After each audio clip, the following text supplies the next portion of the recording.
Bismillahirrahmanirrahim. Assalamualaikum warahmatullahi wabarakatuh. Alhamdulillahi rabbil alamin. Wassalatu wassalamu ala rasulillahil karimil amin. Nabiyyina Muhammadin wa ala alihi wa sahbihi ajma'in. Wa ba'd. Fa ya ahbaballahi wa ahbaba rasulihi sallallahu alaihi wasallam. Usi nafsi wa iyyakum bitaqwallahi faqad fazal muttaqun fala tamutunna illa wa antum muslimun. Faqala ta'ala Ya ayyuhalladzina amanu taqullaha haqqa tuqatih wa la tamutunna illa wa antum muslimun. Saudara-saudariku, terkhusus keluarga besar Mira yang terhubung dalam kajian-kajian yang terkurikulumkan dalam sistem pendidikan kita di Ma'had Islam Rafi' Akhyar. Pada kali ini kita akan mencoba meneruskan kajian kita dengan sesi praktek wudhu. Tata cara praktikal wudhu seperti yang telah kita bahas secara teoritis baik dari petunjuk Al-Quran ataupun hadis-hadis Nabi Muhammad SAW yang menjelaskan dengan detail petunjuk dimaksud. Dan insya Allah di sesi kali ini kita akan mencoba praktek langsung dengan mendatangi tempat wudhu, dan saat ini saya berada di Masjid Al-Ihsan di Bekasi. Kita akan cek dalam penggunaan perangkat wudhu dari air dengan menggunakan keran atau juga bejana yang memungkinkan kita untuk berinteraksi dan memberikan contoh langsung seperti yang dimaksudkan. Baiklah, langsung saja kita akan mendatangi menuju tempat wudhu dan mempraktekkan apa yang tengah kita kaji bersama. Semoga Allah berikan kemudahan, pemahaman, dan berkah pada apa yang kita kaji bersama. Mari kita langsung berangkat. Bismillah.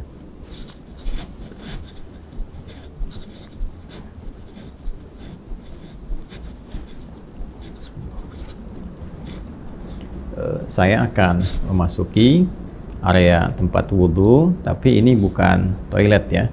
Nah, hanya karena ini adalah area tadi dalam masjid dan kita akan menuju keluar. Ini pintu samping ya, bagian belakang tepatnya. Ini kan ada di samping, saya katakan samping, bagian belakang, tapi ini keluar dari area utama untuk sholat. Jadi kita posisikan ini di luar area tempat sholat, jadi di luar area masjid, dan tentunya melangkah dengan menggunakan kaki kiri. Ingat ya, masuk kaki kanan, keluar kaki kiri, langkah keluar kaki kiri. Baik, kemudian tentu berdoa ya, jangan lupa ya. Apa doanya? Masih ingat? Antara masuk dengan keluar berbeda ya. Ketika keluar langkah kaki kiri, kita mengatakan Allahumma inni as'aluka min fadlik. Ya Allah, sungguh aku berharap segala keutamaan darimu, karena kita telah masuk ke masjid ya, dan di masjid tentunya ada yang i'tikaf, ada doa, ada ibadah dan sebagainya. Kemudian ketika keluar, apa yang kita tadi lakukan, berharap, bermohon kepada Allah menghasilkan keutamaan-keutamaan dalam kehidupan. Sholatnya memberikan keutamaan, doanya memberikan keutamaan. Karena itu ketika kita keluar, kita bermohon kepada Allah, semua apa yang kita lakukan tadi mendapatkan penilaian terbaik, keutamaan-keutamaan dari Allah Subhanahu wa Ta'ala. Berbeda dengan kita masuk, kita mengatakan Allahumma ftahli abwaaba rahmatik, ya Allah mohon bukakan segala pintu-pintu rahmatmu. Beribadah dapat rahmat, dan kita memohon ketika keluar dari sekian rahmat itu kita mendapatkan keutamaannya. Baik ya, mari kita lanjutkan. Bismillah.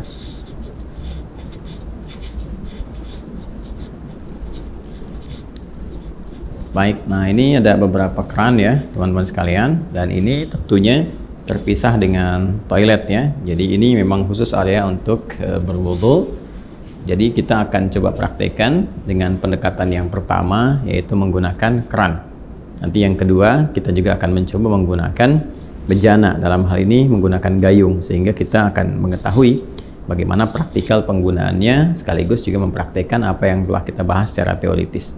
Sebelumnya saya mohon izin, saya akan lepas dulu jas bagian luarnya, dan peci juga kan kita sesuaikan kacamata, sehingga nanti saat praktek apa adanya kita bisa lakukan dengan cara yang terbaik yang bisa kita sajikan.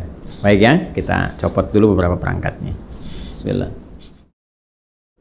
Baik teman-teman, kita akan mencoba melakukan praktek wudhu langsung. Saya sudah mengondisikan ini ya. Kemudian tangan juga sudah disiapkan, baju sudah dilipat, kacamata sudah dibuka, jam tangan sudah disimpan, dan sekarang kita akan coba praktekkan dengan menggunakan keran terlebih dahulu. Baik ya, Yang pertama, tentunya kita mengonfirmasi keimanan terlebih dahulu, karena panggilan wudhu, ingat, dibuka dengan panggilan iman. Dan saya terangkan di pelajaran sebelumnya bahwa panggilan iman itu mengonfirmasi lurusnya niat kita, lurusnya tujuan ibadah kita yang dilakukan karena Allah Subhanahu wa Ta'ala. Karena itulah konfirmasinya bersumber dari hati kita, dalam jiwa kita. Kita niatkan ibadah kita ini, wudhu kita ini ditujukan ya untuk beribadah kepada Allah Subhanahu wa Ta'ala dengan bahasa hati kita. Boleh dengan menggunakan bahasa masing-masing, misalnya saya berniat wudhu untuk menghilangkan hadas karena Allah Subhanahu wa Ta'ala. Dan kalau ingin menggunakan bahasa Arab juga di hati kita, seperti orang Arab juga tentunya menggunakan bahasa Arab, kita menggunakan bahasa Indonesia, boleh-boleh saja di hati kita. Misalnya kita menyatakan bahwa nawaitul wudhu'a li raf'il hadathi, misalnya al-asghari lillahi ta'ala, boleh ya. Kemudian lisan mengucapkan bismillahirrahmanirrahim. Jelas ya? Nah, kita ingin mengambil versi lengkapnya terlebih dahulu. Versi lengkap tentunya ini terkait dengan sunnahnya juga. Kan kalau yang pokok itu ada 4, seperti kita uraikan di pertemuan yang lalu. Kemudian versi lengkap ini kita bisa ambil versi yang dicontohkan langsung oleh sahabat Utsman bin Affan radhiyallahu ta'ala anhu, yang mengambil pelajaran dari contoh wudhunya Nabi sallallahu alaihi wasallam. Nanti bisa dilihat di Sahih Al-Bukhari ya. Di Sahih Al-Bukhari, topik yang keempat, Kitabul Wudhu, subtopik yang ke-23. Baik, sekarang kita akan coba memulai praktek, dan tentunya tadi sudah kita sampaikan memulai dengan niat ya. Kemudian mengucapkan bismillahirrahmanirrahim. Nah, ingat betul baik-baik bahwa Islam seperti diuraikan di pertemuan yang lalu sangat perhatian detail terhadap segala hal, terutama aspek-aspek yang melahirkan manfaat. Ini adalah air keran yang menampung aliran air yang masih bersifat murni, mutlak, tohur. Jadi ini sangat bermanfaat. Karena itu tidak diperkenankan untuk membuang-buang air ya. Sekali lagi, tidak diperkenankan membuang-buang air pada keadaan yang tidak semestinya. Itu dalam Islam disebut dengan israf, mubazir ya. Karena itu seperlunya kita keluarkan, kalau menggunakan keran ini seperlunya kita keluarkan, tampung dulu airnya kan. Nah, yang pertama kita gunakan untuk menyela-nyela kan. Bagian pertama kita gunakan untuk menyela-nyela seperti ini, keluar, tidak usah terlalu besar ya, nggak usah terlalu besar sehingga airnya juga tidak boros ya untuk keluar. Nah, ini kita menyela-nyela dulu, dimulai dari kanan ya, ingat ya, selalu dimulai dari yang kanan. Nanti di Al-Bukhari ini di subtopik yang ke-31. Jadi kalau kita baca topik yang keempat, kita berwudu, subtopik 31 itu ada namanya subtopik berjudul Babut Tayammun ya, memulai dengan bagian yang kanan. Selalu kanan didahulukan, kanan dahulukan. Baik ya, jadi kita mulai. Ini kita buka dulu secukupnya kerannya, keluar air. Ulangi ya, tadi sudah kita bismillahirrahmanirrahim, niatkan dalam hati. Kemudian kita menyelai-nyelai seperti ini ya, ini bagian pertama. Nah, lalu yang kiri juga dibersihkan dulu seperti ini ya, sudah ya. Nah, ini sudah dibersihkan. Nah, ini sunnah ya, sudah sunnah yang pertama kita lakukan, karena yang pertama niatkan mengikat pada rukunnya, pokoknya. Jadi ada pokok yang terkait dengan konfirmasi keadaan hati kita. Rukun yang pertama niat kan. Nah, kemudian dikonfirmasi di lisan dengan bismillahirrahmanirrahim. Lalu setelah itu kita masuki sunnah-sunnah, memulai dengan sunnah berwudu. Tadi sudah menyela-nyela dulu, ini membersihkan bagian jemari-jemari dan telapak ya. Baik, sehingga keadaannya bersih sebelum membersihkan yang lain. Baik, selesai. Kemudian langsung untuk berkumur-kumur kita ambil. Nah, biasanya saya melakukan seperti ini. Kalau sudah ngambil seperti ini ya. Nah, ini ghurfah namanya. Ghurfah itu dengan satu genggaman ya, cedukan seperti ini, genggaman atau cedukan seperti ini. Nanti biasanya kalau saya suka melakukan untuk menghemat itu, begitu dibuka sudah cukup ini ya, lalu saya akan tutup terlebih dahulu, tutup. Nah, sehingga air tidak terus mengalir ya. Jadi langsung kita kumur-kumur.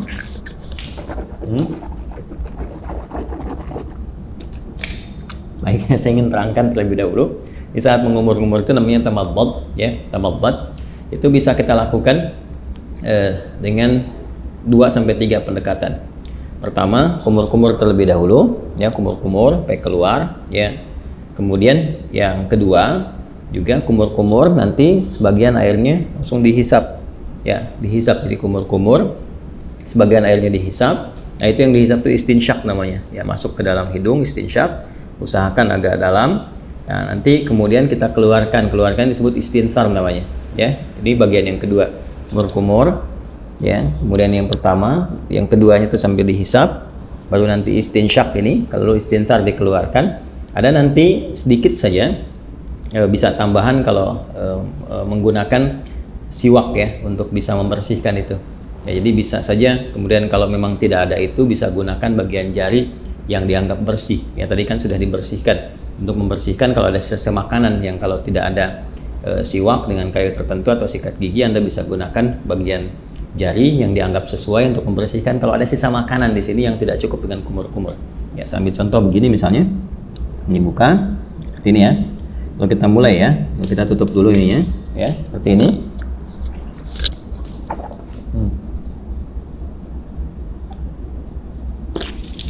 Gitu, ya. Nah, ini untuk yang sikat giginya atau membersihkan bagian sisa makanan, sehingga kalau sudah makan, ya, tidak sempat juga sikat giginya, nanti kita bisa bersihkan dengan bagian jari yang sesuai. Ya, itu untuk kondisi-kondisi tertentu. Saya ulang, ya. Nanti setelah itu istinsyaknya nanti bisa terpisah. Kalau bisa bersamaan juga bagus. Ini sambil istinsyak kan, nanti dikeluarkan. Ya, kita ambil contoh, ya. Yang simple dulu. Ini ambil begini. Ya, kita kumur-kumur.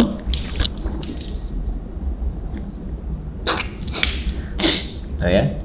Nah, baik, kita contohkan, ya, sekali lagi, ya. Jadi teman-teman sekalian bisa, tadi kan sudah, ya, untuk kumur-kumur sambil dibersihkan bagian giginya. Nah, kemudian yang kedua kita ambil untuk maksimalkan istinsyak dengan istintharnya, jadi kumur-kumur lagi sambil dihirup, ya, ke hidung. Ya, dari buang. Nah, ini bisa berkumur-kumur sambil dihirup, atau kalau mau kumur-kumur dulu, buang, nanti bisa untuk istinsyak dan istintharnya terpisah, ya. Ya, kita ambil misalnya contoh untuk yang kalau terpisah begini, kumur-kumur, ya.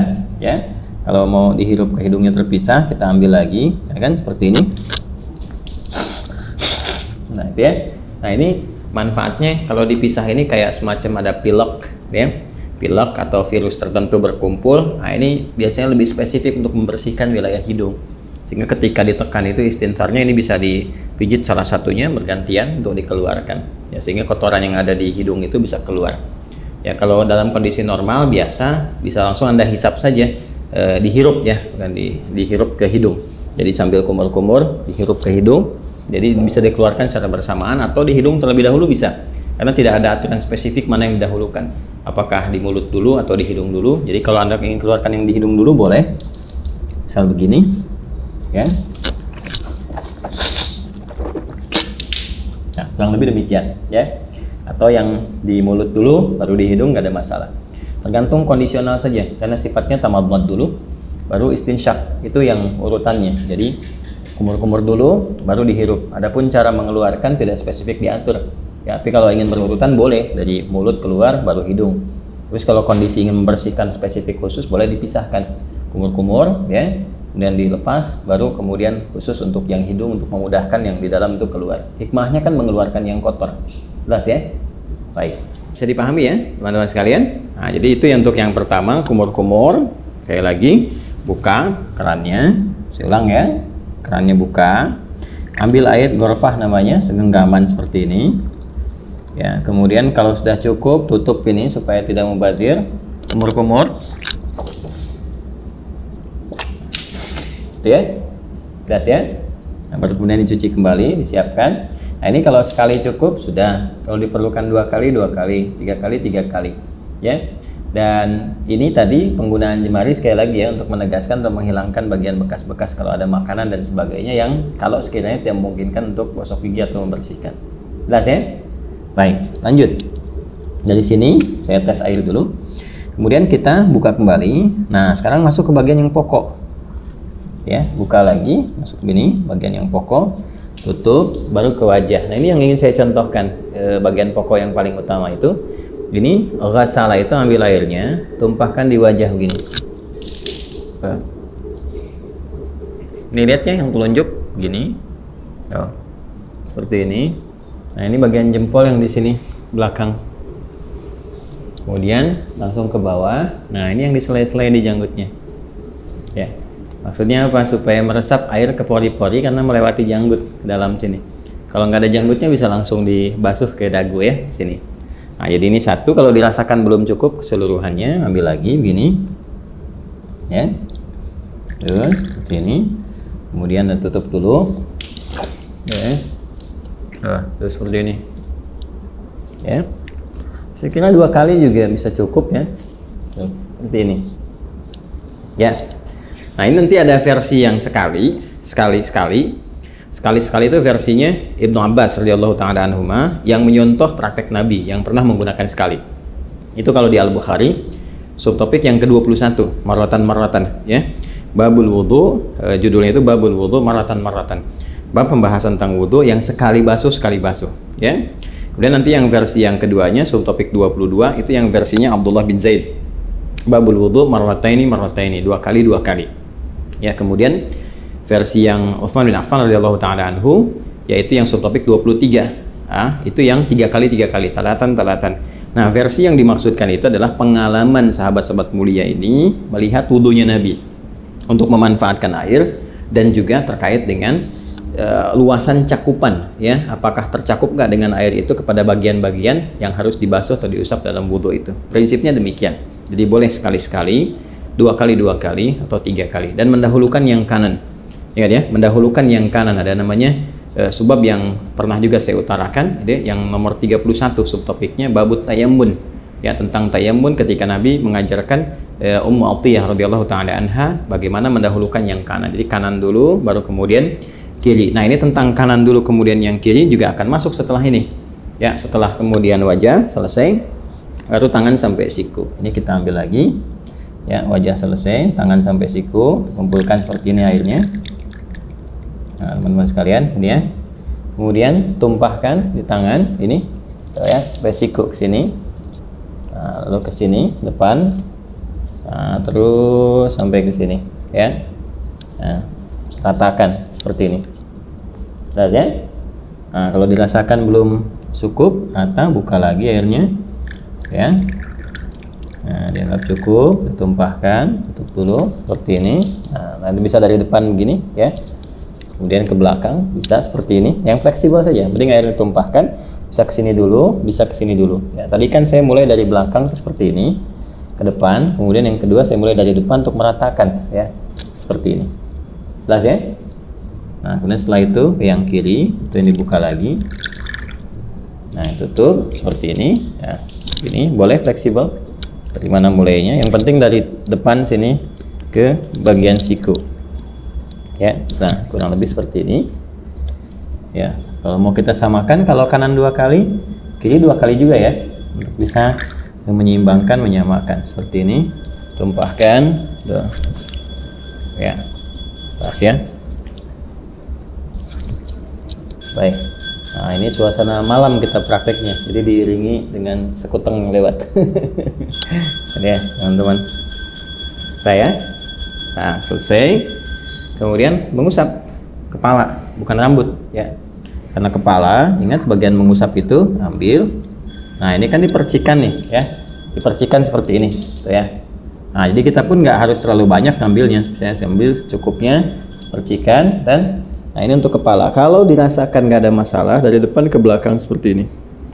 Ya, kita boleh balikan lagi begini, atau cukup ke belakang juga begini, nggak ada masalah. Ya. Lalu versi pertama langsung ke telinga begini. Ya, langsung ke telinga. Ingat yang telunjuk ini bagian dalam begini, yang jempol ini bagian belakang di sini. Ya, seperti ini. Bisa seperti itu, atau kita dahulukan dulu kepala misalnya. Ya. Nah, kemudian nggak terlalu banyak ya, cipratkan begini. Nah, usapkan misalnya begini. Nah, ya. Setelah kita rasakan cukup untuk bagian kepala, boleh ditarik lagi ke depan, boleh, atau boleh cukup begini saja, sah. Ya, atau kalau ada kesulitan tertentu bagian kepala, dahulukan bekat ubun-ubun, atau nanti kalau ini bermasalah sakit bisa sisi-sisi yang lain termasuk kepala. Setelah itu ambil air lagi, ya kan? Baru kemudian membasuh telinga, seperti yang tadi dicontohkan. Bagian depannya menggunakan telunjuk di sini, belakangnya menggunakan jempol. Jelas ya? Baik, berpindah ke kaki. Nah, ini penting juga karena nanti ada hadis spesifik ya terkait dengan bagian kaki ini, khususnya kotoran-kotoran yang melekat di kuku ya, kuku bagian jempol ini ya, di sebelah sini, ujung-ujung ini. Jadi perhatian, ingat kaki sampai kedua mata kaki sampai di sini ya. Jadi kita bisa ambil lagi airnya seperti ini ya, kemudian cukup begini. Nah, biasanya saya bagi 3 bagian. Yang pertama saya tumpahkan, basuh ini dulu, nah sela-sela ini. Nah, kemudian bagian depan kita bersihkan dulu begini, ini ya. Nah, udah seperti ini ke belakang, dan tentunya bagian belakang tidak mendapatkan porsi air yang cukup ya, walaupun mendapatkan bagian tertentu untuk mengusap, tapi ini lebih bersih untuk bagian depan pertama. Jadi yang kedua, nah ini kita bisa sempurnakan bagian belakangnya seperti ini. Nah ini ya, majukan lagi ke depan ini. Nah 2 pun sudah cukup sebetulnya ya. Kalau dirasakan kurang bisa dengan 3. Selanjutnya yang kiri seperti halnya yang kanan tadi, kita ambil ini ya. Nah ini seperti ini. Saya suka menggunakan kelingking karena lebih fleksibel untuk menyela-nyelanya. Ini dibersihkan di sini ya, ini lalu ke belakang. Nah kemudian disempurnakan, ambil lagi, kita tumpahkan seperti ini ya. Dah selesai. Nah ini selesai ya.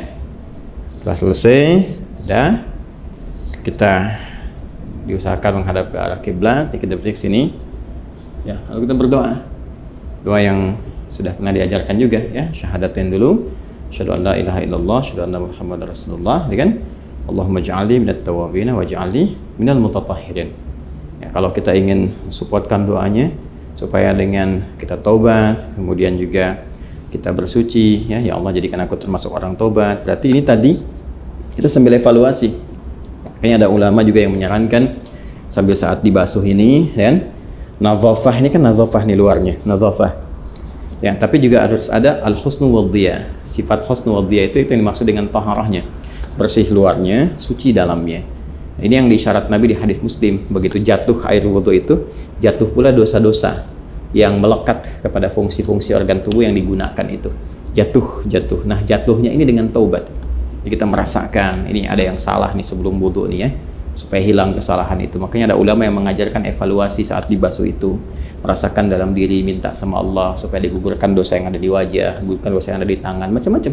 Dalam hati kita bisa meminta dengan bahasa kita, ya Allah, gitu kan, mohon hilangkan kesalahan-kesalahan yang melekat atau kebiasaan buruk pada tangan, pada wajah sebelumnya ya, dan sampai dengan ke ujung kaki. Itu dalam hati kita bisa meminta, tidak ada masalah di situ, karena ada unsur taubat di dalamnya. Jadi begitu selesai kita berdoa, kita mohon kepada Allah, digolongkan pada orang-orang yang taubat, kemudian juga yang terbiasa bersuci. Mutatahhir itu biasa bersuci. Jadi begitu wudhunya misalnya batal, suci lagi, sehingga terjaga dalam kebaikan. Karena prinsip wudhu itu kan menjaga diri dalam kebaikan.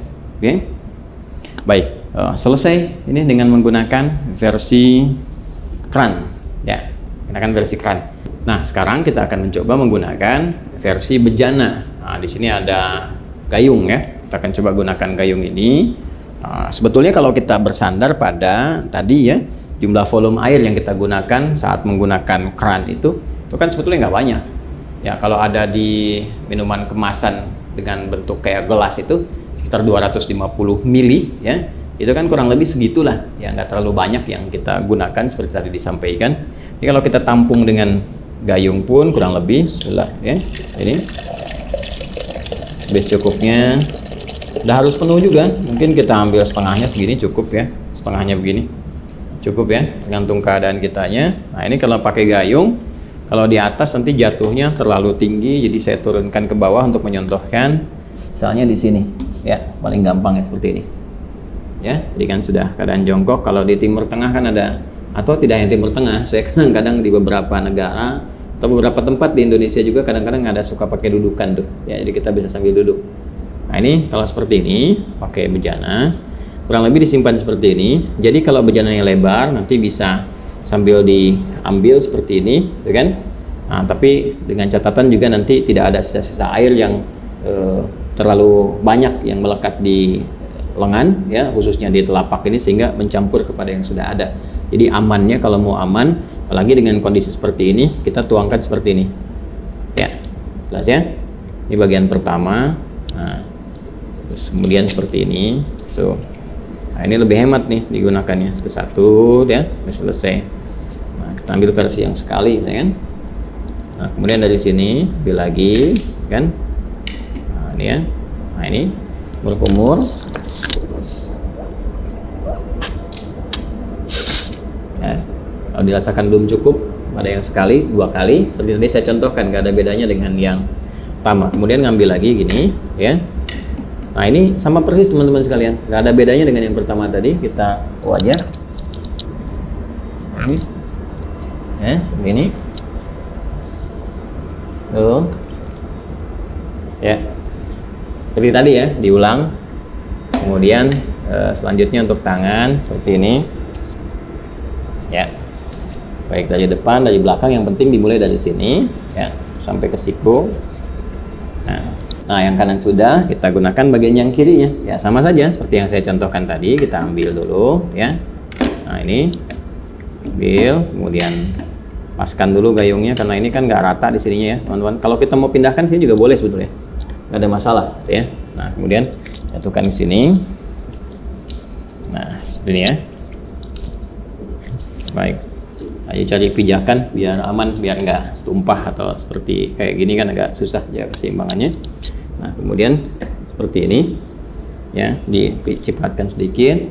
Kemudian kepala balikan kembali atau tidak sama sekali ke sini, nggak ada masalah. Ke telinga seperti ini. Nah, ya, kurang lebih seperti itu. Kalau ini ada sedikit di bawah kita, maka kita harus agak naik untuk membasuh kaki, ya, seperti ini. Nah, kita naikkan begini, ya, seperti yang tadi pertama. Ini, baik. Kemudian diambil lagi, ya, seperti ini, ke belakang untuk meratakan. Dia 2 kali ya, teman-teman sekalian ya. Ya, kemudian pakai yang kirinya seperti ini. Seperti yang dicontohkan di awal tadi. Setelah itu kita ambil lagi sekali lagi. Nah, ini seperti ini ya.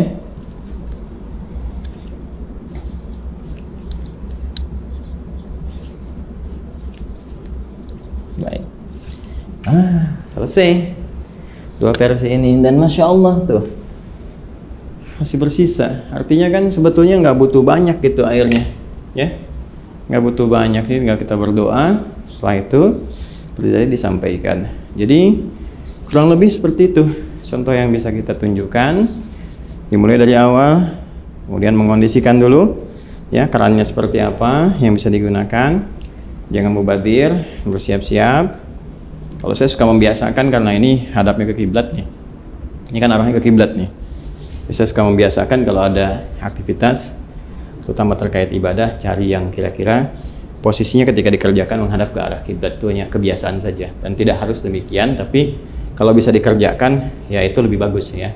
Kecuali kalau sholat jelas, sholat menghadap ke arah kiblat, kemudian baca Quran sunnahnya menghadap ke arah kiblat ya. Hanya dalam wudhu kan posisi keran bisa beda-beda, tapi biasanya saya selalu mencari yang kira-kira menghadap ke arah kiblat untuk menjaga saja kondisi itu. Ini yang kita bisa tunjukkan. Kemudian selanjutnya tadi sudah mengondisikan, lalu mulai berniat ya, dan dimulai nanti dari mulai sunnah sampai ke pokok-pokoknya sampai yang terakhir, dan dilakukan dengan tertib, nggak boleh lompat-lompat ya, terus dijaga, jangan sambil juga diskusi, ngobrol sama teman-teman dan sebagainya, tidak, supaya bisa fokus dalam berwudu dengan suasana batin yang nyaman. Kalau ini kan saya mencontohkan, contoh bukan dalam praktek yang sesungguhnya dikerjakan untuk kepentingan tertentu ibadah, tapi ini untuk kepentingan edukasi bagi teman-teman sehingga mempraktekkan setiap tahapan-tahapannya seperti yang kita pelajari. Jadi itu prakteknya dan telah selesai kita tunjukkan. Alhamdulillah di suasana pagi ya, atau subuh menjelang pagi, teman-teman bisa belajar, dan saya mengambil video ini malam-malam nih setelah tugas, malam-malam langsung ke masjid dan kita praktekkan sehingga suasananya cukup berbeda. Ya alhamdulillah bisa direkam dengan cukup baik dan sekarang kita pelajari bersama. Saya kira itu yang bisa disampaikan. Terima kasih atas perhatian teman-teman semuanya. Semoga bermanfaat pelajaran kita kali ini, dan lebih daripada itu semoga semuanya diridhai oleh Allah Subhanahu wa taala. Sekali lagi, terima kasih atas perhatiannya. Silahkan dicoba untuk dipahami, dipraktekkan baik-baik, dan hal-hal yang terkait dengan pendalaman kita insya Allah bahas di sesi Zoom ya. Misalnya tentang bagaimana menggunakan di satu bejana untuk penggunaan oleh 2 atau 3 orang atau lebih misalnya. Kemudian juga kapan posisi bersiwak kalau dalam berwudu, kalau ada kayu siwaknya misalnya, ya apakah posisinya sebelum sholatnya atau dalam wudunya atau setelahnya. Nah, itu kita bisa diuraikan di kesempatan-kesempatan dalam sesi pendalaman. Yang tadi yang saya tunjukkan adalah keumuman yang bisa dipraktikkan oleh siapapun, yang tidak ada beda antara laki-laki dengan perempuan. Demikian, semoga Allah merahmati. Subhanakallahumma bihamdika asyhadu an la ilaha illa anta astaghfiruka wa atubu ilaik. Assalamualaikum warahmatullahi wabarakatuh.